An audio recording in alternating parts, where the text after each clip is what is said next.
नमस्कार, मी Sonali. Mother's choice recipe मध्ये तुम्हा सर्वांचं खूप खूप मनापासून स्वागत. आज आपण साबुदाणा आणि बटाट्याची चकली खुसखुशीत कशी होती ते या रेसिपी मध्ये पाहणार आहोत. एक अशी सिक्रेट टिप्स मी तुम्हाला सांगणार आहे या रेसिपी मध्ये. चला तर मग साबुदाणा आणि बटाट्याची चकली कशी बनवायची ते आज आपण या रेसिपी मध्ये पाहूयात.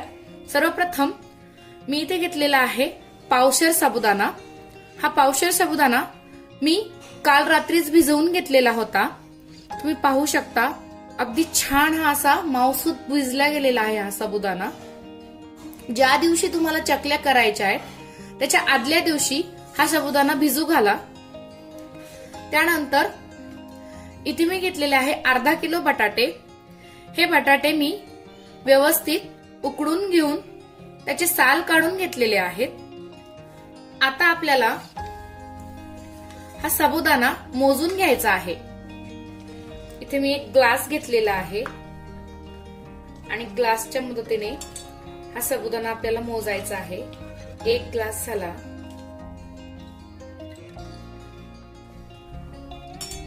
हा 2 ग्लास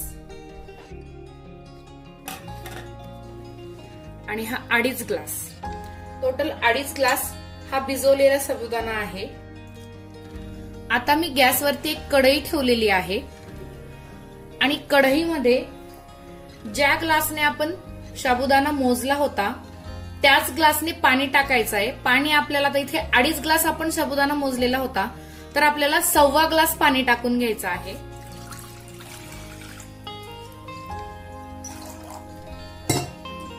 हे 1.25 ग्लास पाणी मी इथे टाकून घेतलेलं आहे कढईमध्ये.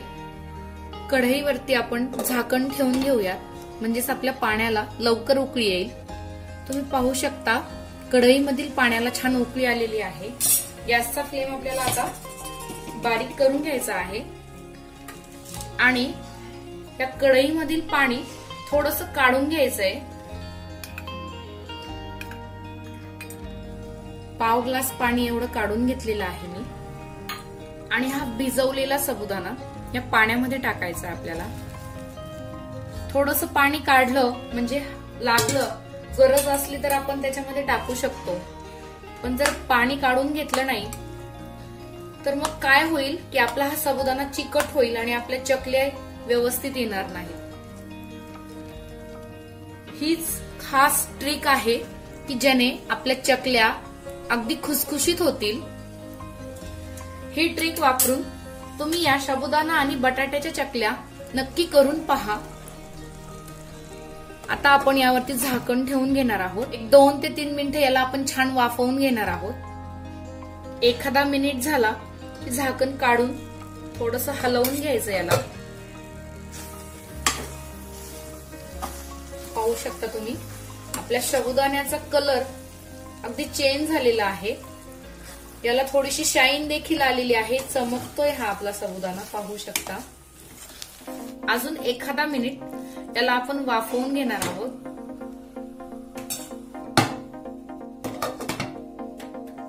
तुम्ही पाहू शकता 2 ते 3 मिनिटं झालेली आहेत आणि आपला हा साबुदाणा मी इथे छान असा वाफवून घेतलेला आहे. पाहू शकता तुम्ही अगदी असा तुप्पट झालेला आहे हा साबुदाणा. छान असा फुललेला आहे.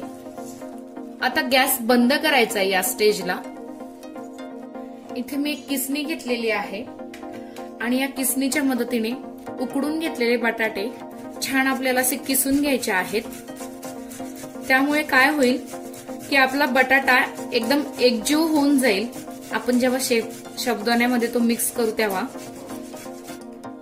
अशा पद्धतीने सर्व बटाटे मी ते छान असे किसून घेतलेले आहेत. पाहू शकता तुम्ही. मी इथे एक बाउल घेतलेला आहे आणि या बाउलमध्ये हा किसून घेतलेला बटाटा इथे टाकून घेते. मी शिजवून घेतलेला साबुदाणा यामध्ये टाकून घेते. लाल सुकी मिरची इथे जाडसर मी कुटून घेतलेली आहे. 1 चमचा घेतलेली आहे. ही मिरची यामध्ये टाकून घेते. चवीनुसार मीठ. मीठ टाकल्यानंतर याला आपण छान असं मिक्स करून घेणार आहोत. हाताने मिक्स केल्यावर पूर्ण एकजीव होईल हे मिश्रण, त्यामुळे हातानेच मिक्स करा. चकलीला छान कलर येण्यासाठी मी इथे 1 चमचा काश्मीरी मिरची पावडर घेतलेली आहे. ऑप्शनल आहे, तुम्हाला जर टाकायची असेल तर तुम्ही टाकू शकता. मिरची पावडर टाकल्यानंतर छान असं याला एकजीव करून घेते मी. अशा प्रकारे हे सर्व मिश्रण मी मिक्स करून घेतलेलं आहे आणि या मिश्रणाच्या आता आपण चकल्या करून घेणार आहोत. आता आपण या साच्याच्या मदतीने चकल्या करून घेणार आहोत. आता हे चकलीचं पीठ टाकून घेते मी.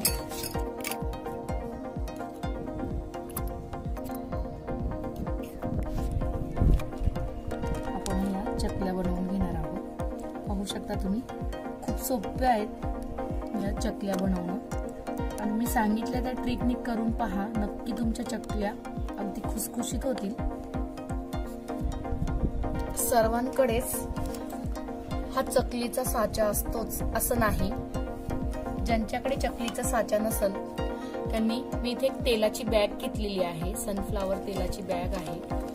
आणि या बॅग मध्ये आपण हे पीठ टाकून याच्या चकल्या बनवून घेणार आहोत. आणि बॅगचा जो टोक आहे त्याला आपण थोडंसं कट करून घेणार आहोत. थोडंसंच कट करून घ्यायचं आहे. अशा पद्धतीने पाहू शकता तुम्ही, एवढं असं होल पडलेलं आहे याला. आणि त्याला असं मेहंदी कोन सारखं पिळा मारून घ्यायचा.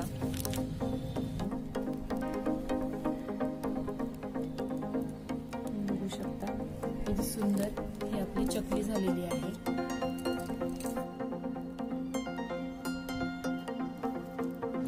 अशा पद्धतीने सर्व चकल्या मी इथे बनवून घेतलेल्या आहेत. आणि या चकल्या आपल्याला 2 ते 3 दिवस छान उन्हामध्ये वाळू घालून घ्यायच्या आहेत. तुम्ही पाहू शकतात, हे साबुदाणा आणि बटाट्याच्या चकल्या मी 2 दिवस उन्हामध्ये छान अशा वाळवून घेतलेल्या आहेत. खूप अशा सुंदर वाळलेल्या आहेत. पाहू शकता, अगदी कडक असा आवाज येत आहे याचा. आता या चकल्या आपण तेलामध्ये तळून घेणार आहोत. बटाटा आणि साबुदाण्याची चकल्या आपण कढईमधील तेलामध्ये तळून घेणार आहोत. अगदी कुरकुरीत होतात या चकल्या. पाहू शकता, डबल अशा फुललेल्या आहेत. याचा आकार देखील खूप मोठा झालेला आहे. पाहू शकता.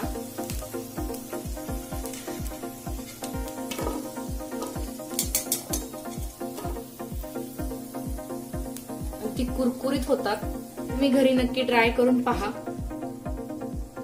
पाहू शकता तुम्ही, साबुदाणा आणि बटाट्याची चकली किती सुंदर अशी इथे झालेली आहे. अगदी कुरकुरीत झालेली आहे आणि जिभेवर टाकताच विरघळते. पाहू शकता किती छान अशी झालेली आहे, एकदम कुरुम कुरुम. आजची ही बटाटा आणि साबुदाण्याच्या चकलीची रेसिपी तुम्हाला आवडली असेल तर माझ्या चॅनलला लाईक करा, सबस्क्राईब करा. त्याचबरोबर समोरील बेल आयकॉनला क्लिक करा, म्हणजेच माझे येणारे व्हिडिओ आपल्यापर्यंत लवकरात लवकर पोहोचतील. पुन्हा भेटूया नवीन रेसिपी घेऊन. तोपर्यंत नमस्कार.